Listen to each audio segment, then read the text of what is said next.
Buen día, soy Alejandra Rogante, presido la comisión directiva de la ATI.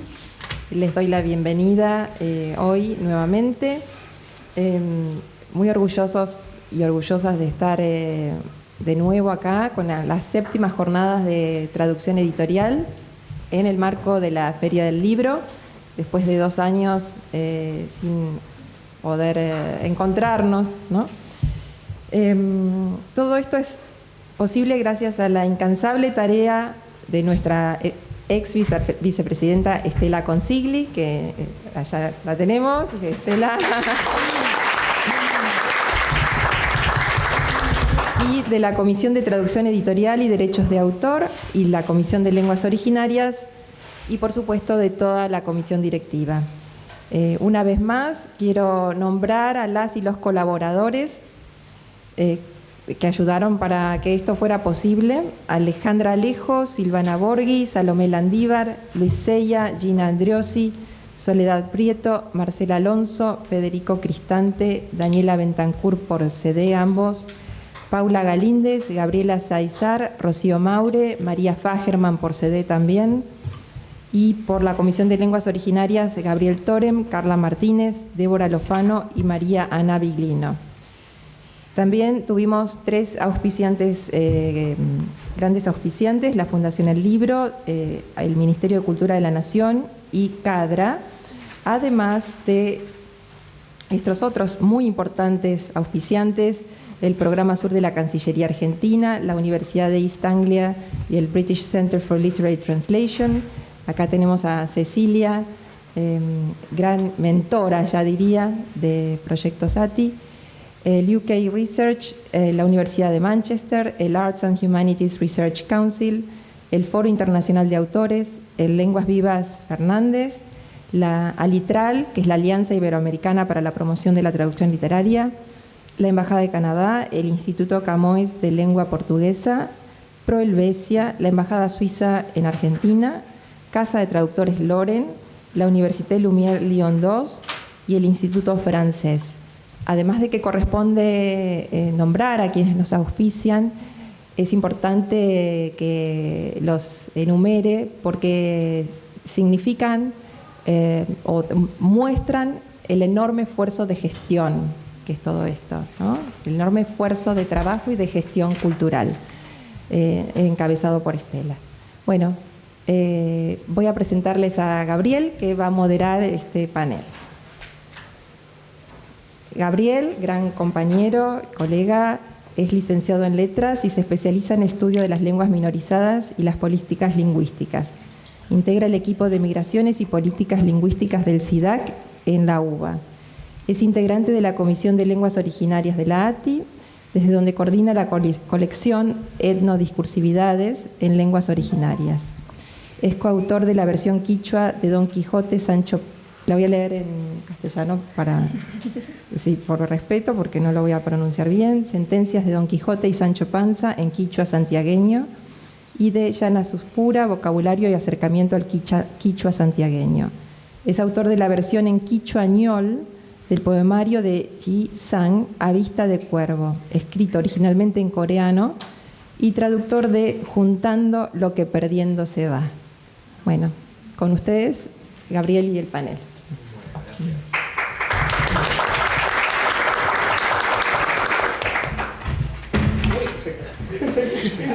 ¿Te rompió la silla? Ah, no. Venimos para acá si querés. Hablo sin micrófono, se escucha, ¿no? Sí. Bueno. Acá dejo uno, este está abierto, para apagarlos hay que presionar unos segundos. Bueno, bienvenidas, bienvenidos. Es un honor contar con este panel. Voy a presentarlos rápidamente, pero bueno, lo que quiero señalar es que son parte integrante de este proyecto Etnodiscursividades que estamos lanzando en este momento, un esfuerzo de muchos años y mucho trabajo por parte de autoras, autores, editores, maquetadoras, y todo también gracias al tremendo esfuerzo de Cecilia Rossi que nos impulsó a avanzar con todo esto. Paso a leer las mini bios y dejo el micrófono a los oradores. Verónica Mabel Gómez es profesora, traductora e intérprete de idioma guaraní, docente en el Centro Universitario de Idiomas, CUI, en la Universidad Nacional de La Plata y la Universidad de El Salvador, entre otras. Es estudiante de la licenciatura en Ciencias Sociales en la Universidad Nacional de Quilmes. Integra el grupo de estudios Lenguas Indígenas y Cotidiano Escolar en la Facultad de Humanidades y Ciencias de la Educación de la Universidad Nacional de La Plata. Daniel Huircapán, nacido en territorio ancestral de Quibebe, el Moluscal, que hoy es la ciudad de Puerto Madryn en la provincia de Chubut. Pertenece a la comunidad Cahual Aquel, Caballo Blanco, del pueblo Guinenacana, Pampas Etz o Tehuelches septentrionales, de la ciudad autónoma de Buenos Aires. Oriundo de la provincia de Chubut, trabajó en la revitalización del idioma propio, Guinenayahech, así como en la visibilización y reconocimiento oficial de su pueblo indígena de pertenencia.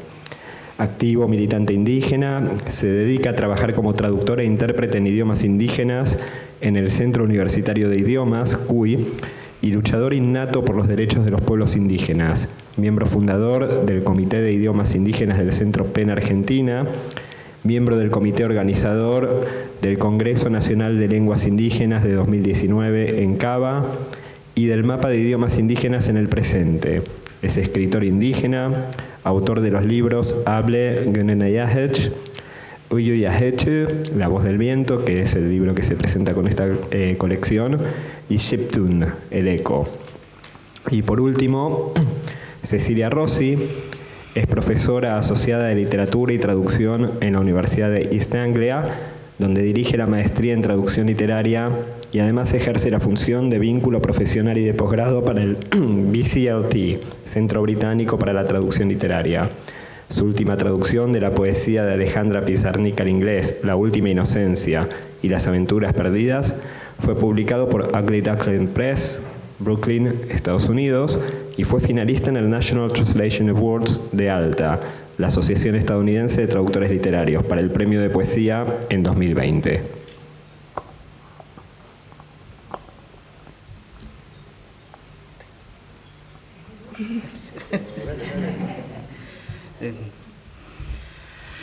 Bueno, que yao kaune kahwega kena, que yao kaune wek pawe paxon, guarayo chahoka wakan amaja, wan kalak sase atachkenan kenak. Así que bueno, buenos días a todos y a todas. Nos saludaban en la lengua nuestra, diciéndole que una alegría en nuestro corazón poder encontrarnos en este evento hoy, en esta actividad. Me llamo Daniel Huircapán, en español, mi nombre indígena es Huesewel, quiere decir el que va y que viene. Fue el nombre que me pusieron por los abuelos porque decían, vas a tener que viajar mucho e ir a lugares muy distantes de tu territorio. Bueno, hoy estoy en uno, ¿no? Muy distante de Patagonia, así que con una alegría muy grande de poder compartir con ustedes, invocando a nuestros ancestros que siempre nos acompañan y haciendo este trabajo hermoso que es la traducción de nuestras lenguas y darlas a conocer para ver la riqueza cultural y cuánto realmente de nuestras lenguas existe también en el español que hablamos a diario y muchas veces no tomamos conciencia, ¿no? Así que bueno, y traer también estas historias, estas narraciones que nos legaron los abuelos y que tiene que ver mucho con nuestra identidad en los distintos territorios de la Patagonia Norte y de las Pampas, donde hay muchos lugares conocidos por nosotros, pero no sabemos sus historias. A partir de esta relatoría de nuestros abuelos que vivieron en estos territorios, podemos conocer ahora un poco más sobre qué significan determinados cerros, qué significa determinada laguna. Y esto nos va dando a nosotros también nuestra identidad, porque ahora nos toca a todos nosotros ser parte de este territorio. Y bueno, de alguna manera ir brindando ese conocimiento de vuelta que se había callado, que se había invisibilizado, volverlo a hacer visible, y hoy esta es una oportunidad muy grande, gracias a todos y todos los que hicieron posible esto, a Gabriel que nos convocó en primer momento y confió también en que podíamos hacer este trabajo, así que muchísimas gracias a todos y a todas, porque hoy bueno, estamos presentando este material que nosotros lo llamamos La Voz del Viento, Yeya Heche. en idioma propio. Eyei es el viento y Heche es la voz, ¿sí? El sonido, todo eso que escuchamos. ¿Por qué?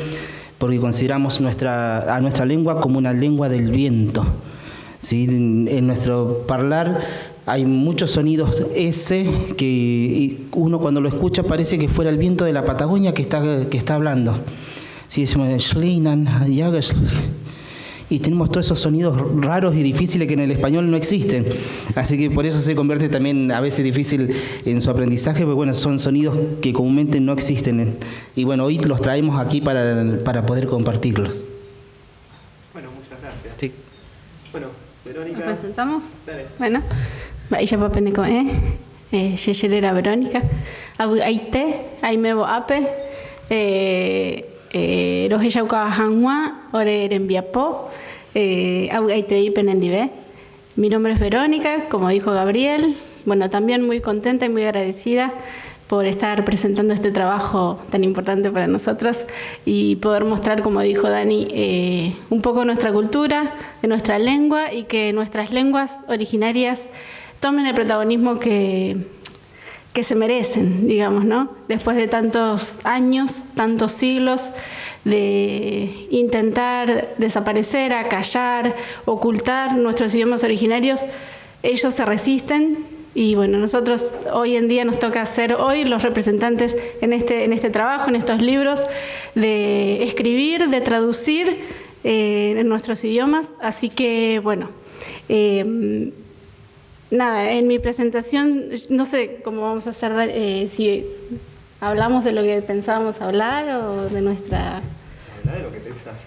Bueno, porque yo había preparado una presentación pequeña acerca de lo que significa traducir, ¿no? En nuestros idiomas originarios, del compromiso que es para nosotros traducir en nuestros idiomas. En mi caso personal, yo soy hija de guaraní hablantes, hija de paraguayos, así como en Buenos Aires, bueno, el nombre que tiene nuestro libro, ¿no es cierto?, que es Voces Nativas de América en Buenos Aires.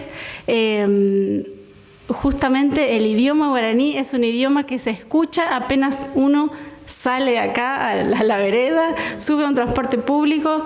El guaraní es un idioma absolutamente presente y vivo en Buenos Aires.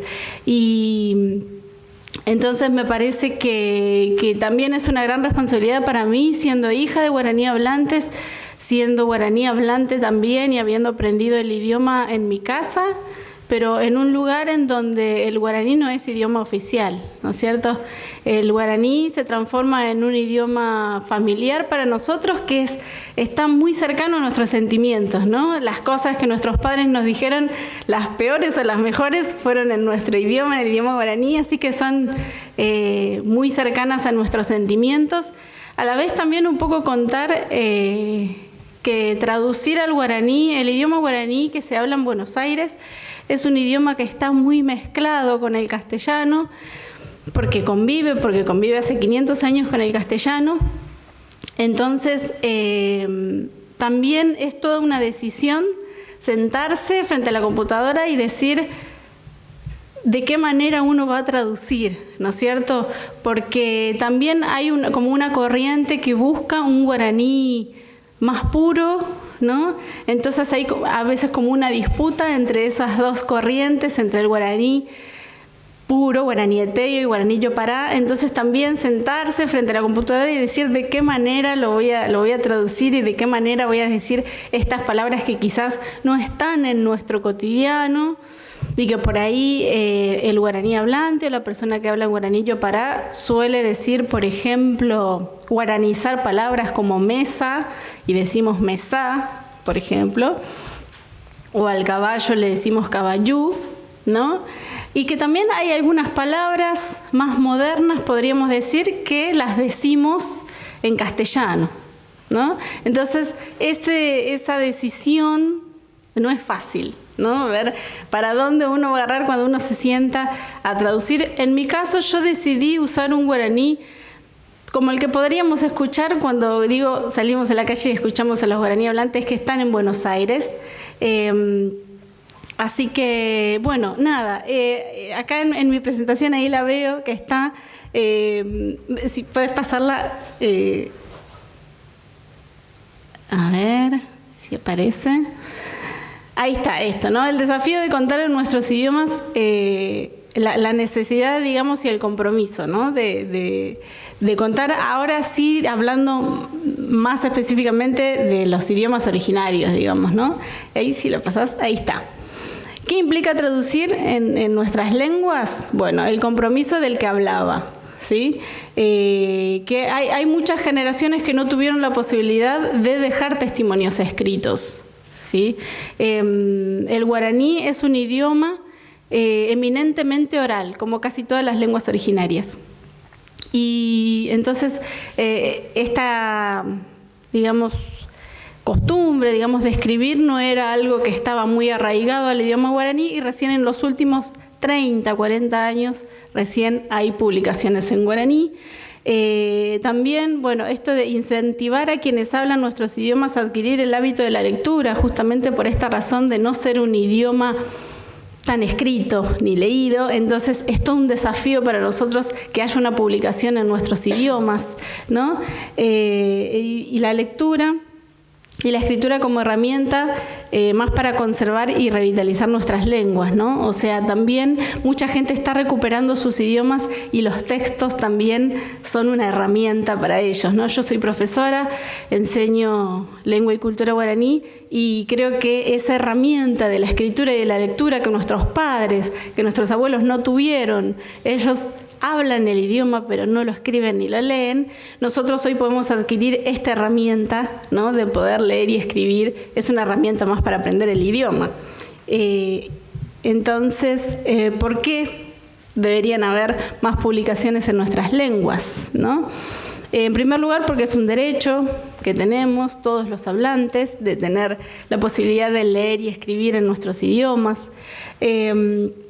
Porque nuestros idiomas tienen el mismo valor que cualquier otro, ¿no? Que durante mucho tiempo nos quisieron hacer creer que los idiomas originarios no llegaban a tener el estatus de idioma, ¿no? Eso fue durante muchos años, y los mismos guaraní hablantes, yo lo he escuchado muchas veces, usar la palabra dialecto, pero no con su, digamos, la palabra dialecto diciendo que no llegaba a la categoría de idioma el guaraní, ¿no? Y porque la diversidad nos enriquece como sociedad. Bueno, obviamente que mientras más posibilidades tengamos de no solamente conocer otros idiomas, sino otras culturas. En este caso, a mí me tocó, en este caso, traducir los cuentos que escribió Darío Juárez, que están es un mundo guaranítico, ¿no? Es un mundo donde se cuentan y aparecen personajes y hechos e historias del mundo guaraní. Entonces, al igual que las historias que escribió Dani, y que todas las historias que aparecen tienen que ver, obviamente, con la cultura de nosotros, ¿no? Entonces, conocer no solamente la diversidad lingüística, sino la diversidad cultural, ¿no es cierto? Y ahora podemos pasar a la otra. Bien, ¿qué tenemos para contar nosotros en nuestros idiomas originarios? Muchas cosas, entre ellas, bueno, los mitos y las leyendas de nuestros antepasados, una forma diferente de ver el mundo, ¿no? Y saberes distintos también que podemos compartir. Y también dar a conocer como creadores que formamos parte de otras culturas, también está bueno tener la posibilidad de dar a conocer nuestras propias creaciones, ¿no? Así que, bueno, estas son algunas de las cosas para contar. Y, bueno, el trabajo en este libro específicamente nos convierte en parte de una generación de autores y traductores con el compromiso de producir textos, traducir textos en nuestros idiomas, ¿no? Que es un compromiso enorme, pero bueno, también es muy lindo porque nos da la posibilidad de esto, ¿no? De dar a conocer todo esto que acabamos de ver, y de también darle la posibilidad a personas que están aprendiendo el idioma para poder seguir leyendo y escribiendo nuestros idiomas. Y creo que, bueno, siguiendo con el aporte que tiene estas publicaciones, También para las comunidades guaraní hablantes o de idiomas originarios que se están alfabetizando, lo que acabo de decir, para seguir en pos de la recuperación y de la reivindicación de nuestros idiomas y de nuestras culturas, siempre de la mano, ¿no? Bien, y por último decir algo que ya había dicho, ¿no? Esto del diálogo intercultural horizontal, ¿no es cierto? Esto de tener la posibilidad de que nuestros idiomas tengan la misma visibilidad que los demás idiomas, el mismo valor. Estar, digamos, de manera horizontal nos convierte para mí, ¿no? En una sociedad más abierta, más tolerante, en una sociedad mejor. Así que bueno, nada, agradecerle, bueno, a la ATI, a Darío por haberme elegido como su traductora y bueno, y decirles Awiyé en guaraní. Gracias.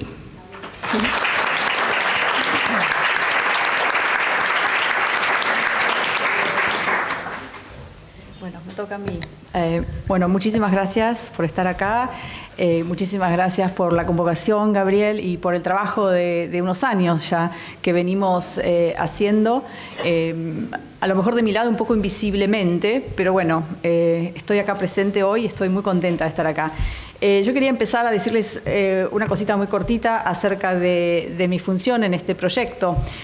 Yo tengo la gran fortuna de trabajar en una universidad y de dirigir la maestría en traducción literaria. Y soy argentina, y eso me llena de orgullo, ¿no? Porque en realidad siempre estoy trabajando en contra de la corriente, que es traducir desde el primer idioma mío, que es el español, al inglés.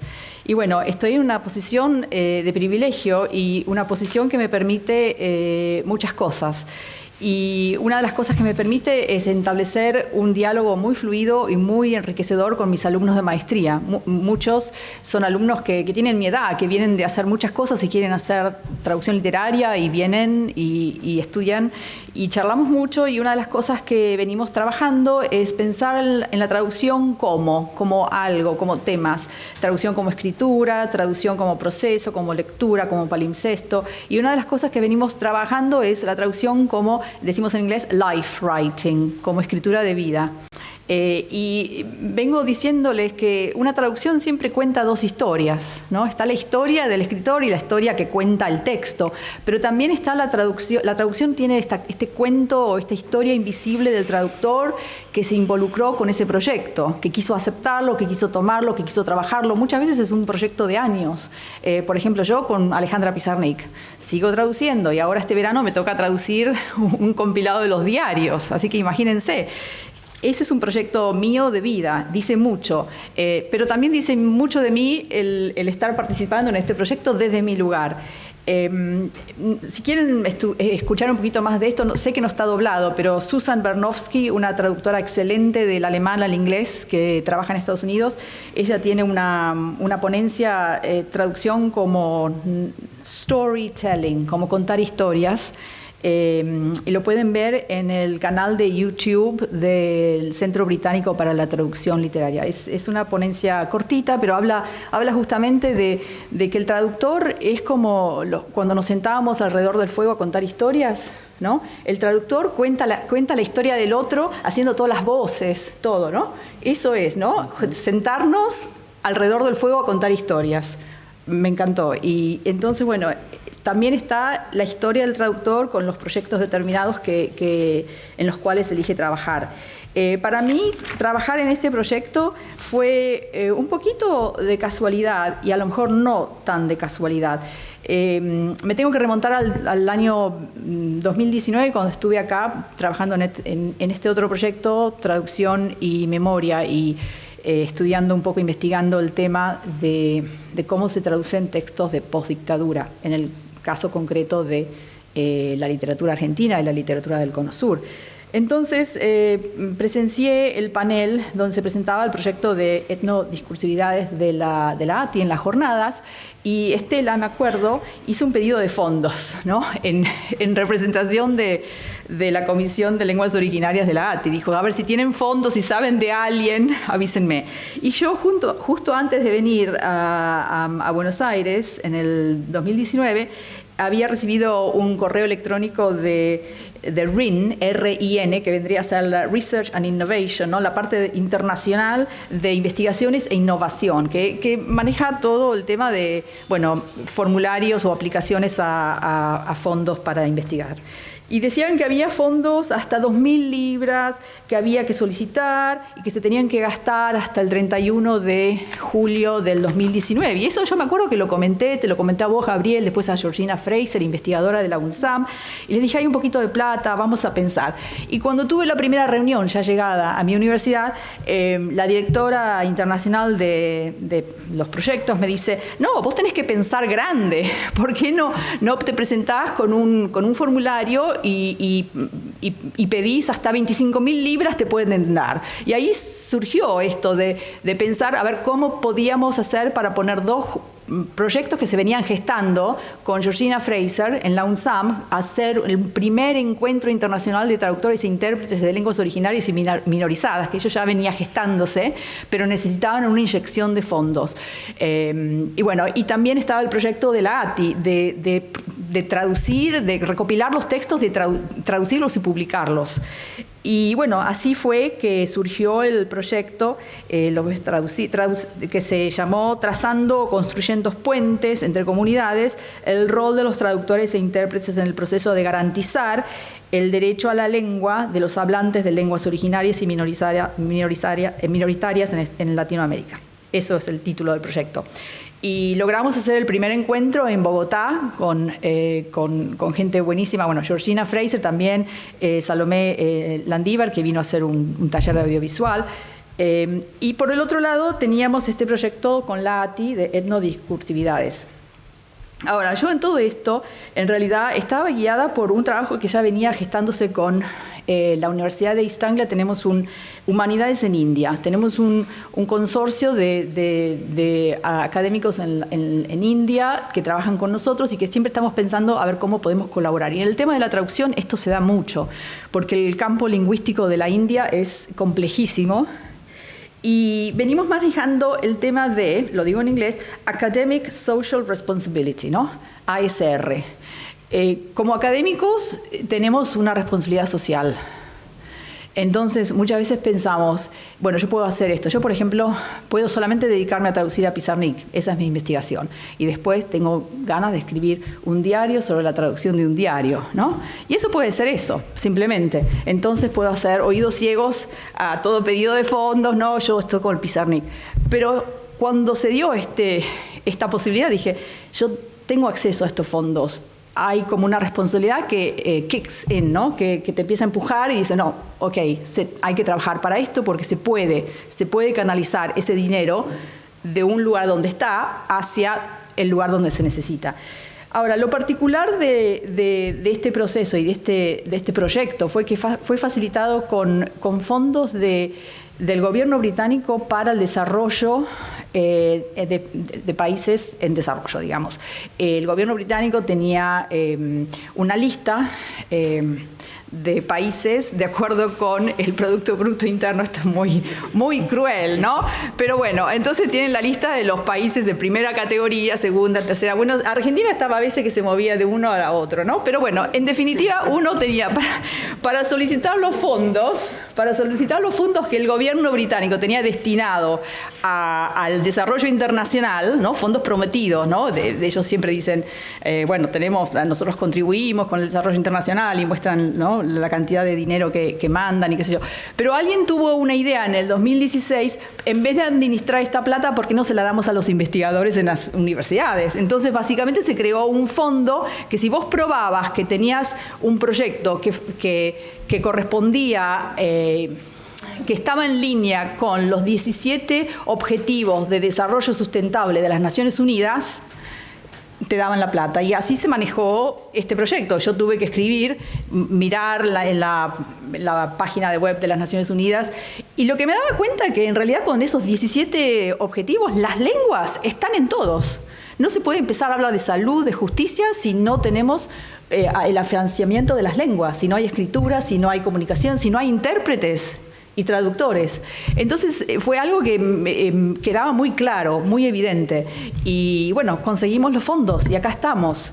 Y bueno, se trata de crear espacios. Esto es lo que tengo muy en claro.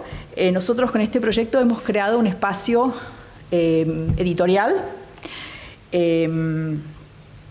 y lo que tenemos que hacer ahora es, que están los libros, seguir trabajando para el próximo proyecto, que es ver cómo podemos llevar la traducción de estos cuentos, de estas historias, al idioma inglés. Eso es capítulo siguiente. O sea, este es solo el principio. Muchas gracias.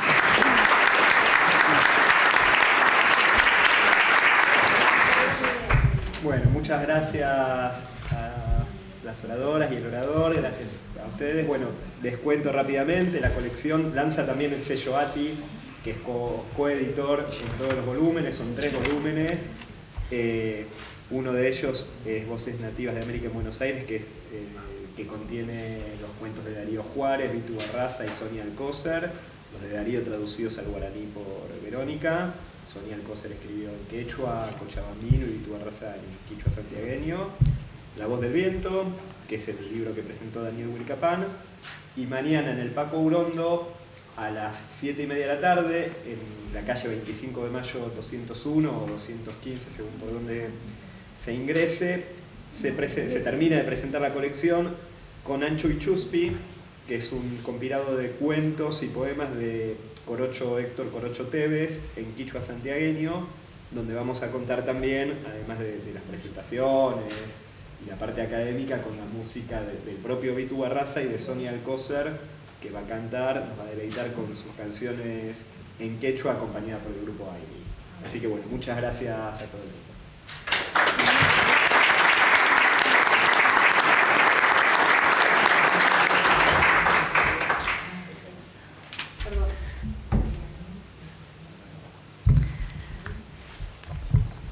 Quiero agregar una cosita. Yo soy Estela Consigli, ex vicepresidenta de la ATI.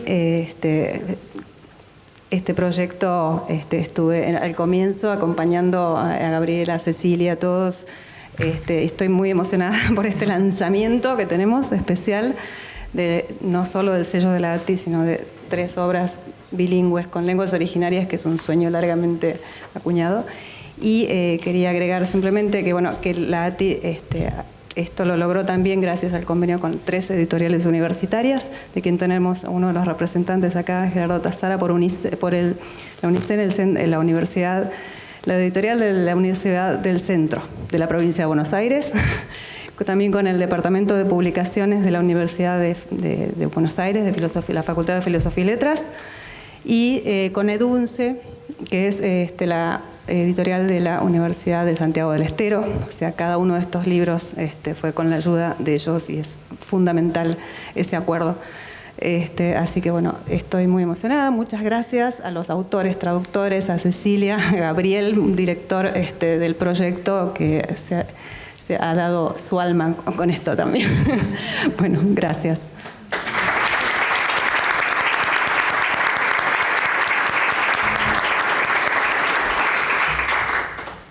No sé si hay tiempo para preguntas o nos vamos. ¿Hay tiempo? Bueno, abrimos si quieren a preguntas a quien quieran.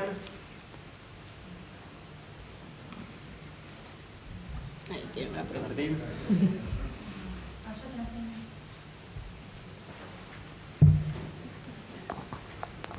¿Cómo les va? Muchas gracias por la presentación.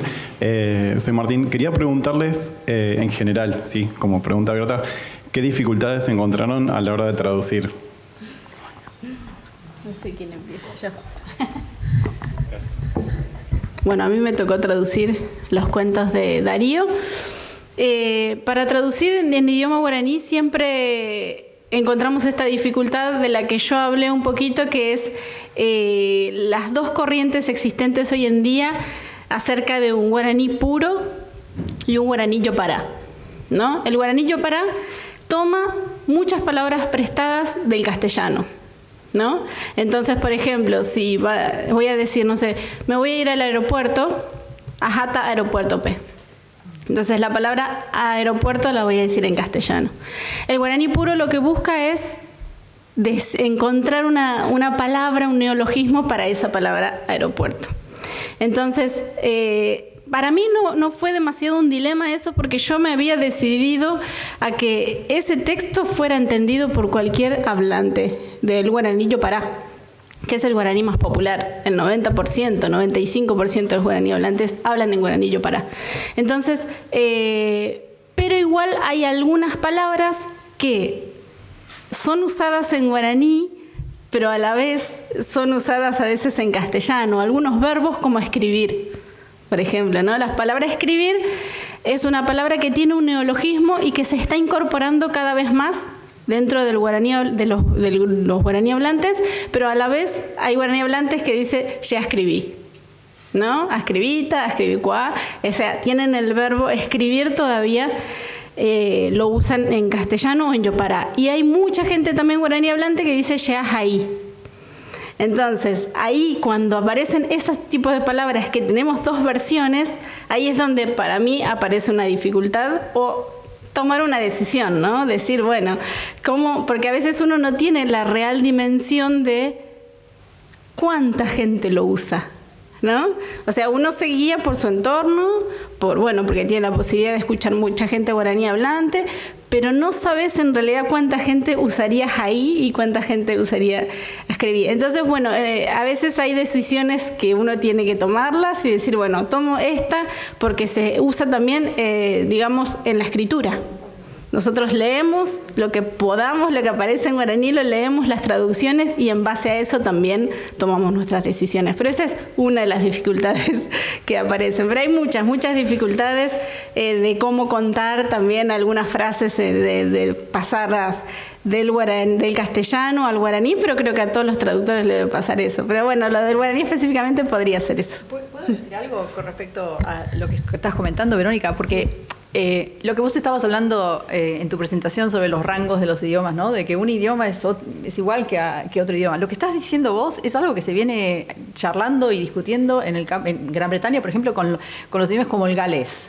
Yo tuve la fortuna de estudiar escritura creativa en la Universidad de Cardiff, que es la capital galesa. Y los que escriben en galés, ¿en qué galés escriben? Por ejemplo, siempre mis amigos galeses me contaban que era muy gracioso ir a extraer dinero de un cajero automático, porque todas las palabras que te dan las instrucciones son neologismos que nadie usa, todo el mundo las dice en inglés, pero sin embargo la política del lenguaje en Gales dicta que todo eso se tiene que traducir al galés, entonces inventan estos términos increíbles que nadie utiliza. Entonces los escritores tienen esa cuestión, los traductores al galés tienen esa cuestión. Con el catalán en España, en Cataluña, bueno, pero digamos, como idioma oficial pasa lo mismo, el catalán de la gente del que habla y el catalán literario, ¿no? Pasan esas cuestiones. Y por otro lado, el tema de cómo se usa un término, es muy gracioso ver en Twitter o en Facebook, hay un grupo de traductores literarios al inglés y todo el tiempo están preguntando, ¿ustedes usarían esta palabra? Y están los ingleses y los americanos y los in-between, los que están en el medio del océano, ¿no? Los que se mueven de acuerdo con la editorial, con las políticas y estrategias. Esas preguntas que vos haces son preguntas de todo traductor, o sea que... ¿no? Bienvenida al mundo de la traducción, así vivimos nosotros. Y creo que las redes y creo que el network, ¿no? Todo esto es muy importante. Y una de las cosas que me encantaría que surgiera de este proyecto, bueno, ya está con la ATI, con la Comisión para la Traducción de las Lenguas Originarias, pero la cosa del network, ¿no? La cosa de compartir vivencias, esto es lo que teníamos presente con el EITILOM que se hizo en noviembre en Bogotá, ¿no? Esta cosa de compartir experiencias de formación, de traductores, de intérpretes, de cuestiones de políticas lingüísticas en las distintas comunidades, en los distintos países, y de sentirse respaldado por ese network, ¿no? Por ese grupo. Y así es como se van afianzando las lenguas, creo, ¿no? Bueno, eso. Bueno, agregando un poquito más, realmente ha sido espectacular todas las explicaciones. En nuestro caso, en particular, empezamos por un paso más atrás todavía. Nuestra literatura siempre ha sido oral y siempre ha sido transmitida oralmente, no se escribía. Entonces, el primer desafío que afrontamos fue empezar a escribir, superar esa barrera de la literatura oral a empezar a dejarla escrita. Y principalmente porque nos empezamos a dar cuenta que algunos relatos que habíamos escrito años anteriores, cuando nosotros los contábamos hoy, y al revisarlo, compararlo con lo que habíamos escrito en aquel entonces, le faltaban muchas cosas que se nos fueron olvidando en el camino. Entonces reaccionamos a decir, tenemos que empezar a escribir. No fue fácil primero porque no había escrituras de nuestro idioma. Entonces había que definir primero en el pueblo cómo lo íbamos a escribir, cómo iban a ser los fonemas, cómo se iban a interrelacionar, cómo se iban a escribir para que se tenga una coherencia toda la escritura. Empezamos por ahí en principio. Y de ahí empezamos, teníamos esa contradicción de decir, nuestra literatura es oral, nuestros abuelos nos transmitieron oral, nunca nos impulsaron a escribirlo porque era algo oral. En español nosotros escribíamos, todo perfecto, hermosísimo, leíamos, escribíamos, hacíamos publicaciones, y en nuestras lenguas no lo hacíamos. Entonces ahí empezamos a reaccionar, tenemos que empezar a hacerlo, empezar a perder el miedo a escribir, porque además tenemos una responsabilidad en la palabra y en lo que estamos diciendo detrás de esas palabras. También nos pasó cómo afrontar este mundo nuevo, porque con las palabras que teníamos podíamos afrontar totalmente nuestro mundo, en el campo, en los quehaceres diarios, en las cuestiones particulares de la familia. Ahora, cuando teníamos que empezar a escribir otras cosas mucho más grandes y que ahora tenían que ver con el acceso a la justicia, con el acceso a la seguridad social, tuvimos que también empezar a recurrir al neologismo. ¿Cómo explicamos en nuestra lengua algo que no existe? ¿Cómo le damos a entender? Porque a veces en el español sucede que un verbo se le cambia el significado, pero en nuestro idioma sigue manteniendo el significado original. Por ejemplo, la palabra desentrañar. Hoy la usamos para decir, para develar un secreto, ¿no? Develar algo que está... Pero en nuestra lengua se sigue diciendo Hatretstawe, o sea que significa destripar. Así, literalmente. Entonces, decir cómo también hacemos ese juego, ¿no? El arte de la traducción, el arte de crear las palabras y de ir... El traductor es un artista que su fuente, su base son las palabras. Es cómo describir este mundo. Y de esta forma, nosotros, al asumir esta responsabilidad del neologismo, también estamos demostrando que nuestras lenguas tienen la capacidad para asumir la responsabilidad que le toca en este momento histórico, en este momento de la historia. Nos muestra que nos podemos parar y que nuestras lenguas tienen la potabilidad para ser reconocidas también como idiomas oficiales, que podemos explicar todo este mundo que vemos a nuestros propios hermanos. Podemos explicarnos a nosotros mismos y heredar ese conocimiento. Realmente la cantidad de neologismos que hemos tenido que crear en nuestra lengua nos permitió entender un montón de cosas, de cómo también ir viendo este mundo y también resignificando algunos términos. Por ejemplo, nosotros tenemos una palabra para decir el menuco o la vertiente de agua, nosotros lo decimos en femenino, le decimos Gematzem. ¿Sí? Es la vertiente del agua, los que son de campo por ahí lo van a entender un poquito. Siempre que nosotros vemos un agujerito en la piedra donde sale el chorrito de agua y de ahí comienzan los pequeños arroyitos que van haciendo lagos o los pozones de agua, ¿no? Y nos tocó decir, ¿cómo traducimos la palabra canilla? La canilla del agua, ¿no? Entonces dijimos, utilicemos la versión masculina de la palabra vertiente, que para nosotros es gegema. Entonces, claro, porque la canilla cuando abrimos también sale el chorrito de agua, es una vertiente de agua para nosotros. Entonces, también ir resignificando algunas palabras de uso para las cuestiones domésticas, ¿no? Las cuestiones que vamos avanzando. Así que, parte de esto es los desafíos y esperar que también que muchos de nuestros hermanos se animen a escribir, se animen a contar, se animen a plasmar. Y esto lo hablábamos mucho con nuestros abuelos allá en el sur, en Chubut, y decíamos, nuestra memoria ya no es la que tenían nuestros abuelos, incluso ellos reconocían que su memoria no era la misma que ellos recordaban que sus abuelos tenían, que habían cosas que ya se habían olvidado. Entonces, la importancia de empezar a escribir. Tenemos esta gran herramienta, este instrumento preciosísimo que hemos podido adquirir, que es la lectoescritura, y empezar a escribir sin tener miedo de hacerlo. Yo sé que en muchos pueblos aún la literatura oral sigue siendo algo muy fuerte y sigue habiendo una cierta negación a escribir.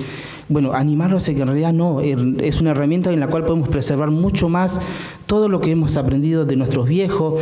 Y hoy para mí es una alegría muy grande estar aquí presente porque este fue el sueño de nuestros abuelos. ellos, si hoy estamos acá, yo hoy cuando salí de mi casa dije, mientras iba por la calle, porque uno vive su cultura a diario, esté donde esté, y le decía, bueno, abuelos, llegamos a este momento porque ustedes me trajeron hasta acá. No fue porque yo tuve la voluntad o la fuerza, no fueron ustedes que detrás mío fueron diciendo, haz esto, escribí esto, decí esto, vamos para acá, vamos para allá. Bueno, ustedes me van a llevar hasta la feria del libro y que todo lo que tenga que decir sea lo que ustedes quieran transmitirle a ellos. Porque en realidad la voz es de ustedes. Simplemente yo me pongo como un instrumento. Así que bueno, muchas gracias.